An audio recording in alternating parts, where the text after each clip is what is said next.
Hello student, welcome to my YouTube channel based of education Mantra. Student, आज की इस video में हम करने वाले हैं सोशल साइंस के ज्योग्राफी बुक के चैप्टर 2 की वीडियो, जिसका नाम है भारत का भौतिक स्वरूप। जिन्होंने चैप्टर फर्स्ट की वीडियो अगर नहीं देखी है तो प्लेलिस्ट में जाकर उस वीडियो को ज़रूर देखें। और इस वीडियो में हम करने वाले हैं मोस्ट इम्पोर्टेंट क्वेश्चन को, जो एग्ज़ाम की दृष्टिकोण से बहुत ही महत्वपूर्ण है। और इस चैप्टर से जो एग्ज़ाम में क्वेश्चन बनते ही बनते हैं, यानी कि उन छात्रों को अब परेशान होने की ज़रूरत नहीं है जिनकी तैयारी एकदम नहीं हुई है। तो इस वीडियो को वो एक बार या दो बार ज़रूर देख लेंगे, जिससे क्या है वो सही तरीके से क्वेश्चन को समझ सकें। तो अगर आप चैनल पर नए हैं तो चैनल को सब्सक्राइब करिए और इस वीडियो को अपने दोस्तों के साथ लाइक और शेयर ज़रूर करें। और कमेंट बॉक्स में आप ये बताएं कि आपको ये वीडियो कैसे लगी, और साथ ही साथ ये भी बताएं कि आप किस राज्य में रहते हैं। तो चलिए हम शुरू करते हैं आज की वीडियो। तो स्टूडेंट ध्यान ध्यान दें, आज हम करने वाले हैं भूगोल के पार्ट 2 भारत का भौतिक स्वरूप। एग्जाम की दृष्टिकोण से ये पार्ट बहुत ही महत्वपूर्ण, क्योंकि हर एग्जाम में इस चैप्टर से क्वेश्चन आते ही आते हैं। तो हम पहले करने वाले हैं अति लघुत्तरीय प्रश्न, जो 1 अंक वाले हैं। तो पहला क्वेश्चन हमारा है कि हिमालय के रूप में ऊपर उठने के कारण किस समुद्र की समाप्ति हुई। यानी कि जहाँ पर आज हिमालय पर्वत आप देख रहे हैं, वहाँ पर पहले टेथिस सागर था। तो इसका आंसर हो जाएगा टेथिस सागर। अगला क्वेश्चन हमारा है कि भारत के कौन से द्वीप समूह प्रवाल से निर्मित है। तो इसका जो राइट आंसर हमारा है क्या है, लक्षद्वीप। नेक्स्ट क्वेश्चन हमारा है, एक स्थलीय भाग जो 3 ओर से समुद्र से घिरा है उसे हम क्या कहते हैं। तो ये बहुत ही महत्वपूर्ण प्रश्न है, तो इसे आप याद रखें कि उसका जो आंसर है प्रायद्वीप। यानी कि स्थल का वह भाग जो 3 तरफ से समुद्र से या जल से घिरा हो और एक तरफ जमीन से जुड़ा हो, उसे हम क्या कहते हैं, प्रायद्वीप कहते हैं। तो इसे भी आप याद रखें। नेक्स्ट क्वेश्चन हमारा है, भारत के पूर्वी भाग में म्यांमार की सीमा का निर्धारण करने वाली पर्वतों का संयुक्त नाम क्या है। तो इसका जो राइट आंसर आपका क्या है, पूर्वांचल है। दोआब, दोआब का क्या अर्थ है। तो दोआब का अर्थ होता है दो नदियों के बीच की भूमि। तो इसे भी आप याद रखें कि दोआब का अर्थ होता है दो नदियों के बीच की भूमि। स्टूडेंट, इस वीडियो को पूरा अंत तक देखेंगे, क्योंकि इसमें बहुत ही महत्वपूर्ण प्रश्नों को तैयार किया गया है। वीडियो थोड़ी लंबी हो सकती है, लेकिन पूरा देखिएगा। चिल्का झील किस राज्य में स्थित है। तो ये भी उड़ीसा राज्य में, इसे भी याद रखें, बहुत ही महत्वपूर्ण प्रश्न है। अगला क्वेश्चन, बरकान क्या है। तो इसे ध्यान रखें, ये एग्जाम में पूछता है कि मरुस्थलीय भागों में जो चंद्र अर्ध चंद्राकार बालों के जो टीले होते हैं उसे हम बरकान कहते हैं। तो इसे सही तरीके से याद रखें, एग्जाम की दृष्टिकोण से बहुत ही महत्वपूर्ण है। अगला क्वेश्चन क्या है, भारतीय मरुस्थल इस क्षेत्र की सबसे बड़ी नदी कौन सी। मतलब कि भारतीय मरुस्थल की सबसे बड़ी नदी का नाम पूछा जा रहा है। तो इसे आप याद रखें, लूनी नदी। ये भी क्या है, एग्जाम की दृष्टिकोण से बहुत ही महत्वपूर्ण है, इससे अक्सर पूछता है। क्वेश्चन अगला हमारा है कि भारत में स्थित हिमालय का सबसे ऊंचा शिखर कौन सा है। स्टूडेंट, यहाँ पर आपको ध्यान देने वाली बात है कि क्वेश्चन का तरीका आपको समझना है कि क्वेश्चन जिस तरीके से पूछेगा उसका आंसर भी उसी प्रकार से होगा। तो इसमें आपसे ये पूछा जा रहा है कि भारत में स्थित हिमालय का सबसे ऊंचा शिखर कौन सा है। तो इसका जो राइट आंसर होगा, यह कंचनजंगा या कहीं पर कंचनजुंगा मिलेगा, जो क्या है 8595 मीटर है। तो इस बात का ध्यान रखें, अगर आपसे ये पूछा जाए कि भारत का हिमालय का सबसे ऊंचा शिखर पूछे, तो इसमें आपका आंसर जो हो जाएगा K2। लेकिन अगर यही क्वेश्चन आपसे पूछे कि भारत में स्थित, तो कंचनजंगा होगा। जैसा क्वेश्चन होगा वैसे आपको आंसर देना पड़ेगा। तो इस बात का आप ध्यान रखें कि भारत में पूछे स्थित तो कंचनजंगा, अब भारत का पूछे तो K2। चलिए अगले क्वेश्चन की तरफ। भारत का एकमात्र सक्रिय ज्वालामुखी कहाँ स्थित है। तो इसका जो राइट आंसर होगा, बैरन द्वीप। ये कहाँ पर, अंडमान निकोबार द्वीप समूह में है। तो इसे भी आप याद रखें।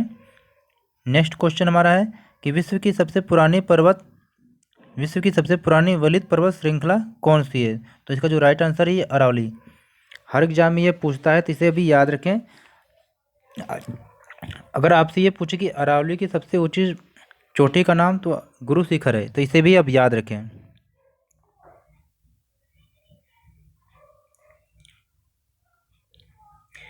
अगला क्वेश्चन है जो बहुत ही महत्वपूर्ण एग्जाम की दृष्टिकोण से, इसे भी याद रखें कि पूर्वी घाट की सबसे ऊंची चोटी या ऊंची शिखर का नाम आपसे पूछे तो आपको याद होना चाहिए महेंद्रगिरी है, जिसकी क्या है ऊंचाई है 1501 मीटर।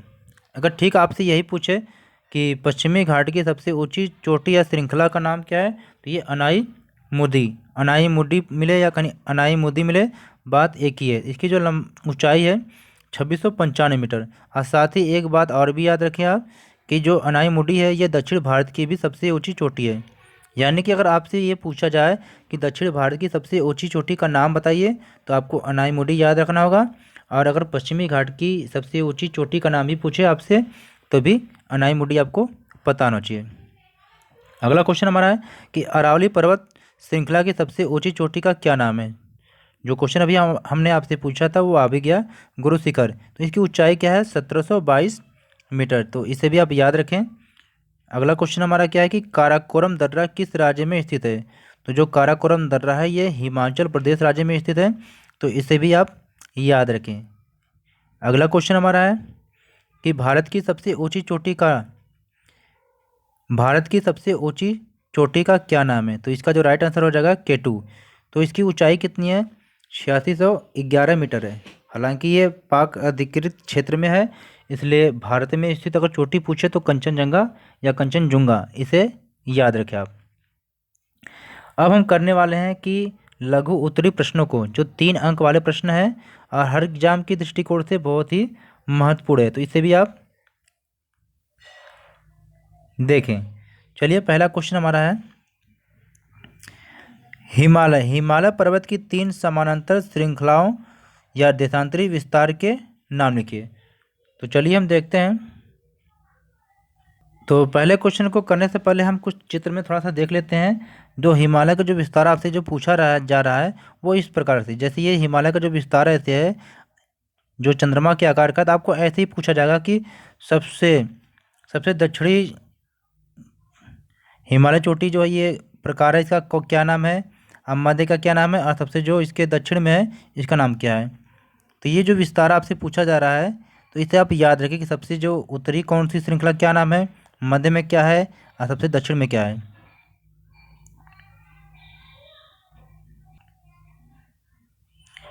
तो क्वेश्चन हमारा क्या था कि हिमालय पर्वत की 3 समांतर श्रृंखलाओं जो देशांतरी विस्तार के आधार पर है इसका नाम बताना आपको। तो इसका जो राइट आंसर क्या है, हिमाद्री या आंतरिक हिमालय या महान हिमालय। तो इसका 3 नाम है, इसे तीनों नाम याद रखें क्योंकि एग्जाम के दृष्टिकोण से ये क्वेश्चन बहुत ही महत्वपूर्ण है। ये हर एग्जाम में ये आपसे पूछता है, तो इसको आप याद रखें। सेकेंड हमारा है हिमाचल या मध्य हिमालय या लघु हिमालय। तीसरा हमारा शिवालिक है या बाह्य हिमालय। तो इसे भी आप याद रखें। चलते हैं अगले क्वेश्चन की तरफ। सेकेंड क्वेश्चन हमारा है, और इस वीडियो को आप 1 या 2 बार जरूर देखें और साथ ही आप ये कमेंट बॉक्स में बताएं कि आपको ये वीडियो कैसी लगी, क्योंकि वीडियो बनाने में बहुत समय लगता है। तो उम्मीद करते हैं कि जितने लोग इस वीडियो को देखेंगे या देख रहे हैं तो लाइक ज़रूर करें। लाइक करने में कंजूसी ना करें आप। लाइक जितनी करेंगे उतनी हम जल्दी हर चैप्टर की वीडियो लेकर आएंगे जो आपके एग्ज़ाम की दृष्टिकोण से बहुत ही महत्वपूर्ण होगी।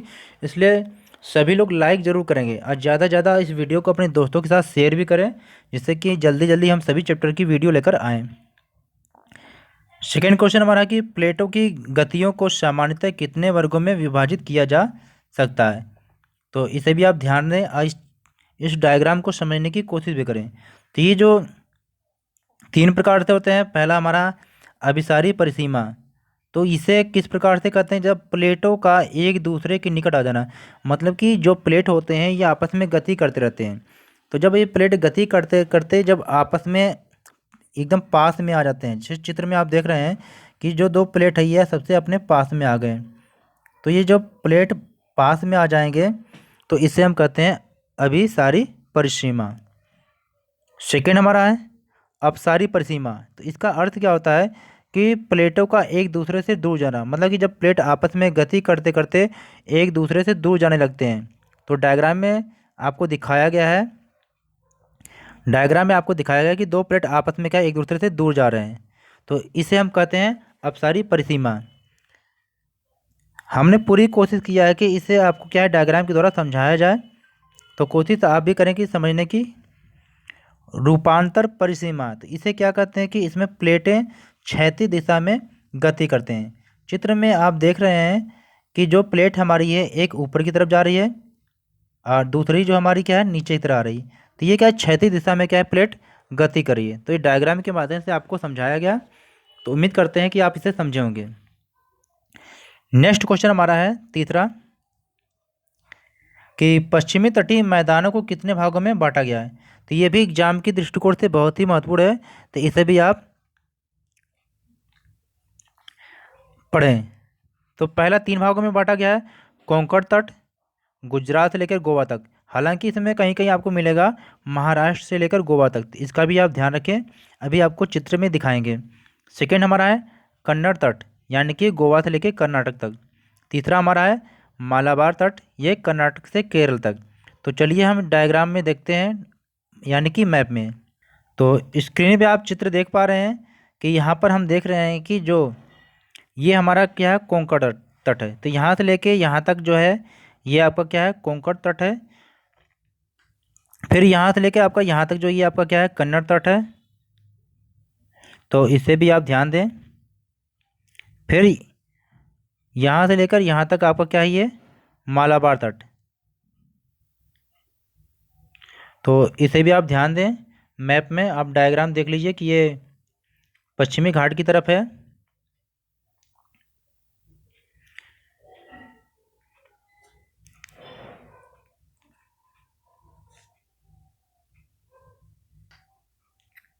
क्वेश्चन 4 हमारा है कि पश्चिमी घाट तथा पूर्वी घाट के मध्य अंतर स्पष्ट कीजिए।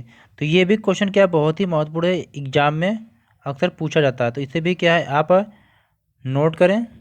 इसका जो राइट आंसर क्या है कि पश्चिमी घाट पश्चिमी तट के समानांतर एक लगातार श्रृंखला है। मतलब कि जो पश्चिमी हमारा जो तट है या घाट है ये कटा छटा नहीं है, एक मतलब समानांतर लगातार है। एवं जबकि क्या है पूर्वी घाट क्या है पूर्वी तट के समानांतर तो है, लेकिन क्या है ये कटा छटा श्रृंखला है, कटा छटा मतलब है। तो इसे भी आप याद रखें। सेकेंड पॉइंट हमारा है कि पश्चिमी घाट की जो ऊंचाई है ये कुछ अधिक है, यानी कि 900 से 1600 मीटर के बीच में है, जबकि पूर्वी घाट की ऊंचाई औसतन कितनी है 600 मीटर है, यानी कि कम है। तीसरा पॉइंट हमारा है कि पश्चिमी घाट की सबसे ऊंची चोटी या पर्वत शिखर जो है ये अनाईमुडी है, जिसकी ऊंचाई क्या है 2695 मीटर। और जबकि पूर्वी घाट का सबसे ऊंचा जो शिखर ये महेंद्रगिरी है 1501 मीटर। तो इसे भी याद रखें, ये भी जो क्वेश्चन का है बहुत ही महत्वपूर्ण है, क्योंकि हर एग्जाम में आपसे ये पूछता है कि पूर्वी घाट की सबसे ऊंची चोटी का नाम क्या है और पश्चिमी घाट की सबसे ऊंची चोटी का नाम क्या है। तो इसे आप याद रखें।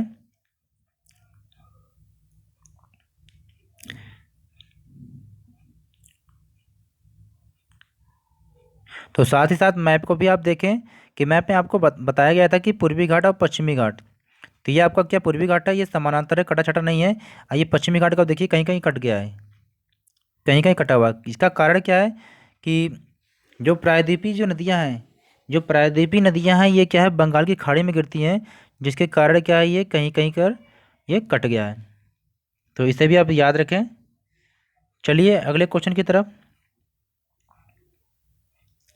अब हम करने वाले हैं दीर्घ उत्तरीय प्रश्न, जो 5 अंक वाले प्रश्न हैं।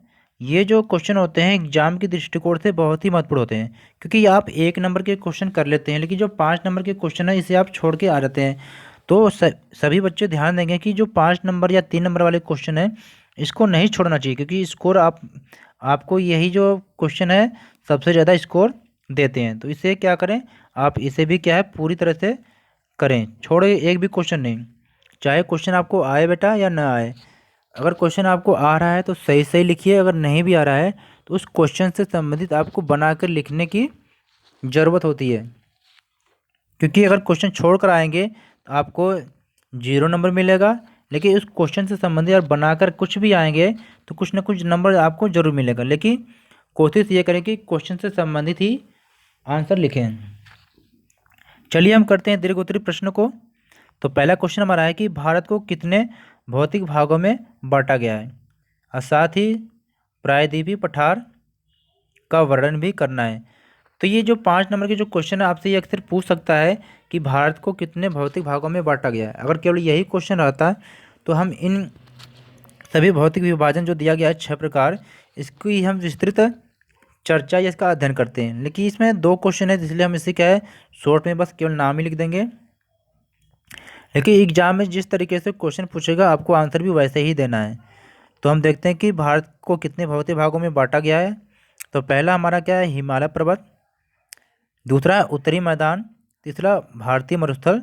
चौथा तटीय मैदान। पांचवा प्रायद्वीपीय पठार। छठा द्वीपीय समूह। तो सबसे पहले आपको समझ लेना चाहिए कि जो हिमालय जो पर्वत है, तो आपको इसमें बताना पड़ेगा कि हिमालय पर्वत का जो विस्तार है ये कैसे है, देशांतरीय आधार पर और नदियों के आधार पर भी है। फिर उत्तरी मैदान के बारे में आपको बताना है कि जैसे आपसे क्वेश्चन पूछे कि जो जो उत्तरी मैदान है यहाँ पर सबसे ज़्यादा जनसंख्या क्यों रहती है, तो आपको बताना पड़ेगा कि जो उत्तरी मैदानों का जो निर्माण है ये 3 प्रमुख नदियों के द्वारा लाई गई मिट्टियों से होता है, गंगा, ब्रह्मपुत्र और सिंधु। और ये मिट्टी क्या है, कृषि के दृष्टिकोण से बहुत ही उपजाऊ होती है। इन्हीं सब कारणों के, इन्हीं सब विशेषताओं के कारण सभी लोग क्या है उत्तरी मैदानों क्षेत्र में घने बसे हैं। फिर आपको भारतीय मरुस्थल के बारे में आपको बताना है कि भारत में पश्चिम साइड में क्या है, राजस्थान है जहाँ पर भारतीय महामरुस्थल है, और साथ ही कुछ गुजरात के क्षेत्र में भी है। तो मरुस्थलीय क्षेत्र के बारे में भी आप बताएंगे। फिर तटीय मैदान कि भारत में तटीय मैदान है, पश्चिमी तट, पूर्वी तट। भारत के जो 9 राज्य हैं लगभग क्या है ये तटीय राज्य सीमा निर्धारित करते हैं, भारत के तटीय राज्य पे हैं। अगर आपसे पूछा जाए कि किस राज्य की तटीय सीमा सबसे ज़्यादा है, तो ये आपको याद रखना चाहिए कि गुजरात है। ये 1 नंबर के क्वेश्चन में आपसे पूछता है। फिर प्रायद्वीपीय पठार के बारे में आपको बताना कि जो प्रायद्वीपीय पठार है ये यहाँ पर खनिज संसाधन बहुत ज़्यादा पाए जाते हैं, और इसको 2 भागों में डिवाइड किया गया है, तो इसे भी आप ध्यान दें। अगला हमारा द्वीपीय समूह, मतलब कि लक्षद्वीप और अंडमान निकोबार द्वीप समूह, तो इसको भी आपको क्या बताना है। फिर इसके इस क्वेश्चन में दूसरा पार्ट है, इसको भी हम देखते हैं कि प्रायद्वीपीय पठार के बारे में विस्तृत आपको बताना है, यानी कि इसकी विशेषता क्या है। तो पहले पॉइंट में हम देखते हैं कि यह भारत के दक्षिण में 3 तरफ से क्या है पानी से घिरा है। जो प्रायद्वीपीय पठार हैं जिसे दक्षिण भारत भी बोलते हैं, तो ये क्या है 3 तरफ से जल से घिरे हैं। दूसरा क्या है, ये प्राचीनतम भूभाग क्या है, गोंडवाना भूमि का एक मेज की आकृति वाला स्थल है। यानी कि जो पठार होते हैं ये पहाड़ी की तरह ही होते हैं, लेकिन इनका जो ऊपर का जो भाग होता है ये मेज की तरह समतल बराबर होता है। तो ये पहचान है पठार की। और ये त्रिभुजाकार है। जो प्रायद्वीपीय पठार है ये क्या है, त्रिभुज के आकार का है, तो इसे भी आप याद रखें। अगला हमारा क्या है, यह खनिज भंडार के स्रोत होते हैं। यानी कि जो प्रायद्वीपीय पठार है इसमें क्या खनिजों का बहुत ही ज़्यादा भंडार है। इसके 2 भाग हैं। जो इसके दक्षिणी भाग है इसे हम क्या है दक्षिण का पठार कहते हैं, तथा इसके जो उत्तरी भाग को हम क्या कहते हैं, मध्य उच्च भूमि कहते हैं। तो चलिए मैप में देखते हैं। तो यहाँ पर आप देख रहे हैं कि जो क्षेत्र ये होता है ये हमारा पठार का क्षेत्र पूरा है। तो एक ये मध्य का पठार है, ये दक्षिण का पठार है, तो इसे मध्य उच्च भूमि बोलते हैं, जिसमें आपका मालवा का पठार भी आ जाता है, छोटा नागपुर का पठार भी आ जाता है, दक्कन का पठार भी आ जाता है। तो इसे भी आप ध्यान रखें। बाकी ये दक्षिण का पठार है।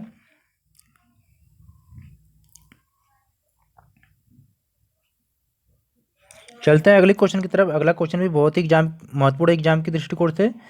तो ज़्यादा से ज़्यादा इस वीडियो को अपने दोस्तों के साथ लाइक शेयर करें, और वीडियो को लाइक ज़रूर करें। लाइक करना भूलें ना, क्योंकि कंजूसी नहीं करनी है आपको। जितने लोग वीडियो देखेंगे लाइक भी जरूर करेंगे, और इस वीडियो को 1 या 2 बार जरूर देखिएगा, जिससे क्या आपको सारे क्वेश्चन कंप्लीट रूप से तैयार हो जाएं। तो क्वेश्चन हमारा कि उत्तरी मैदान की विशेषता आपको बताना है। तो इसका राइट आंसर है पहला है, उत्तरी मैदान का जो निर्माण है सिंधु, गंगा तथा ब्रह्मपुत्र एवं उनकी जो सहायक नदियों द्वारा निर्मित होता है। तो सहायक नदी का मतलब होता है कि जो कोई छोटी नदी बड़ी नदी में मिल जाती है, तो उस छोटी नदी को हम क्या उस नदी की सहायक नदी बोलते हैं। यह मैदान जलोढ़ मिट्टी से बना एक उपजाऊ मैदान है। जलोढ़ मिट्टी भी 2 प्रकार की होती है, नवीन जलोढ़ मिट्टी यानी कि खादर और बांगर, तो इसे भी आप याद रखें। इसका विस्तार लगभग 7 लाख वर्ग किलोमीटर तक है जलोढ़ मिट्टी की। यह मैदान लगभग क्या है 2400 किलोमीटर लंबा है, और 240 किलोमीटर से 320 किलोमीटर चौड़ा है। तो इसे भी आप याद रखें। और यह मिट्टी क्या उपजाऊ मिट्टी, नदियों और अनुकूल जलवायु के कारण क्या है, यह मैदान घनी जनसंख्या वाला भाग बन गया है। यानी कि जो उत्तरी मैदान है यहाँ की जो मिट्टी उपजाऊ होती है और नदियाँ भी है और यहाँ की जलवायु भी अनुकूल है। इन्हीं सब कारणों से क्या है, मैदानी क्षेत्र में जनसंख्या दिनों दिन बढ़ती जा रही है। अगला है, इस मैदान की नदियाँ समुद्र में गिरते हुए डेल्टा का निर्माण करती हैं। यानी कि यह क्षेत्र क्या है, उपजाऊ होते हैं। तो अगला क्वेश्चन हमारा क्या है कि ये भी बहुत ही महत्वपूर्ण है, हर एग्जाम में किसी न किसी रूप में पूछता है, चाहे 5 नंबर में हो या इसको अलग अलग 3 नंबर में पूछते हैं। क्या है क्वेश्चन कि बांगर और खादर में अंतर स्पष्ट कीजिए। तो आप इस क्वेश्चन का आंसर चाहे जिस प्रकार से दे सकते हैं, यानी कि हम पहले बांगर के बारे में बता दें और उसमें उसकी विशेषता बता दीजिए, और फिर या तो खादर डाल के फिर खादर की विशेषता बता दीजिए, या तो आप इन दोनों को मिलाकर तुलना कर दीजिए, जैसे आपको उचित लगे। तो खादर नवीन जलोढ़ मिट्टी है, जबकि बांगर क्या है, पुरानी जलोढ़ मिट्टी है। दूसरे पॉइंट में लिखेंगे कि खादर नदी के पास की निम्न भूमि होती है। यानी कि जो खादर मिट्टी या होती है ये नदी के पास की निम्न भूमि होती है, जबकि बांगर क्या होता है, नदी से दूर की उच्च भूमि होती है। तीसरे पॉइंट में आपको बताना है कि खादर में क्या है, लगभग प्रतिवर्ष बाढ़ आती है। मतलब कि खादर जो मिट्टी होती है ये प्रतिवर्ष क्या है, इसमें बाढ़ आती है, जबकि बांगर में बाढ़ नहीं आती, क्योंकि जो खादर की मिट्टी होती है ये नई होती है, तो प्रतिवर्ष बाढ़ आती रहती है। और खादर जो क्या होती है, मिट्टी जो अधिक उपजाऊ मिट्टी होती है।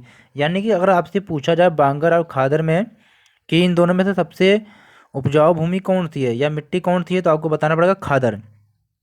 तो खादर सबसे अधिक उपजाऊ होती है, जबकि बांगर अपेक्षाकृत कम उपजाऊ होती है मिट्टी। अगला पॉइंट हमारा कि खादर अधिक कृषि के लिए उपयुक्त मिट्टी है, जबकि बांगर कृषि के लिए थोड़ी कम उपयुक्त है। यानी कि ये भी उपयुक्त है लेकिन कम। चलते हैं अगले क्वेश्चन की तरफ। ये भी क्वेश्चन क्या है, एग्जाम के दृष्टिकोण से ये भी बहुत ही महत्वपूर्ण है, तो इसे भी आप याद रखें, क्योंकि इस चैप्टर में हर एक जो क्वेश्चन है ये भी अपने आप में महत्वपूर्ण है। तो आप कोई भी क्वेश्चन को छोड़ेंगे नहीं, अब वीडियो को बीच में ही छोड़ेंगे नहीं। भाबर और तराई में अंतर स्पष्ट करना है, तो ये भी एग्जाम की दृष्टिकोण से बहुत ही महत्वपूर्ण है। तो भाबर क्या है, यह शिवालिक के दक्षिण से 8 से 16 किलोमीटर चौड़ी पट्टी की गुटका होती है। तो इसे आप ध्यान से समझने की कोशिश करिए। जैसे मान लीजिए ये पहाड़ है, तो पहाड़ से फिर क्या होता है कि मैदानी क्षेत्रों में नदी प्रवेश करती है। अब पहाड़ है, यहाँ से मान लो कोई नदी निकल रही, फिर नदी के अपने साथ कंकड़ पत्थर सबको साथ में बहा कर ले जाएगी। फिर क्योंकि पहाड़ से तो कोई कंकड़ पत्थर बीच में टिकेगा नहीं, सारा नीचे ही आएगा। जैसे ये मैदानी क्षेत्र में प्रवेश करती है यहाँ पर, तो यहाँ पर क्या है, ये कंकड़ों या पत्थरों को क्या यहाँ पर स्टोर करने लगती है। तो फिर जो नदी बहती है तो फिर ये जल क्या है यहाँ पर रुकेगा नहीं, इस पहाड़ों के अंदर से जो जल क्या है धीरे धीरे क्या है फिर बाहर निकलने लगेगा। तो ये जो हमारा जो ये पत्थर होता है यहाँ पर इकट्ठा होता है, तो इसको ही हम बोलते हैं क्या है, भाबर। यानी कि ये पत्थर की गुटिका यहाँ पर इकट्ठित हो जाती है बहुत चौड़ी पट्टी के रूप में।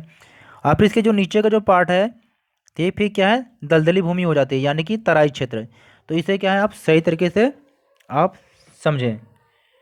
तो चलिए अब देखते हैं इस क्वेश्चन को कि भाबर यह शिवालिक के दक्षिण से 8 से 16 किलोमीटर चौड़ी पट्टी की गुटिका है।